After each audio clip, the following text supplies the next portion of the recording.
Amreli ST વિભાગ દ્વારા જિલ્લામાં અમરેલી એસટી વિભાગ દ્વારા જિલ્લામાં ચેકિંગ હાથ ધરવામાં આવ્યું છે। ચલાલા એસટી ડેપો ખાતે નશાકારક પદાર્થોની હેરફેર રોકવા માટે એસટી વિભાગ દ્વારા એક વિશેષ ડ્રાઈવનું આયોજન કરવામાં આવ્યું હતું। આ ડ્રાઈવ હેઠળ ડેપોમાં આવતી દરેક બસનું સંઘ ચેકિંગ હાથ ધરવામાં આવ્યું છે। એસટી વિભાગના ટ્રાફિક કંટ્રોલર જુનેજાના માર્ગદર્શન હેઠળ આ ઝુંબેશ ચલાવવામાં આવી હતી। તેનો મુખ્ય હેતુ બસો દ્વારા નશાકારક પદાર્થોની હેરફેર અટકાવવાનો છે। આ ઉપરાંત ડ્રાઈવ દરમિયાન ડ્રાઈવર કે કંડક્ટર ફરજ પર હોય ત્યારે કેફી પદાર્થનું સેવન કરીને ફરજ બજાવે છે કે કેમ તેની પણ તપાસ હાથ ધરવામાં આવી હતી। મારું નામ M.A. Jadeja, assistant traffic inspector, line checking squad Amreli વિભાગ। મારા સાથી કર્મચારી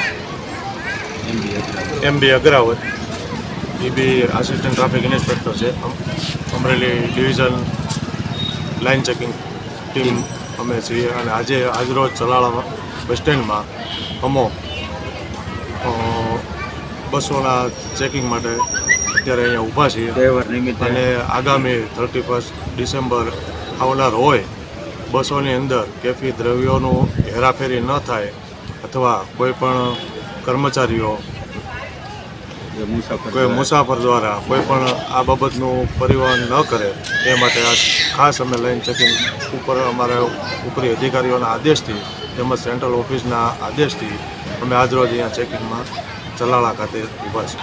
અને હમણાં થોડા સમયથી ન્યૂઝમાં બધી પેલી આવે છે કે ભાઈ માદક દ્રવ્યોની હેરાફેરી થાય છે બધા વાહનોમાં, તો એના અનુસંધાને અમે લોકો આ સઘન ચેકિંગ કામગીરી હાથ ધરેલી છે। એટલે એના માટે અમે દરિયાઈ પટ્ટીથી અહીંયા અમરેલી સુધી ઉના કોડીનાર સુધીમાં તો કોઈ ધ્યાનમાં આવ્યું નથી એવું કોઈ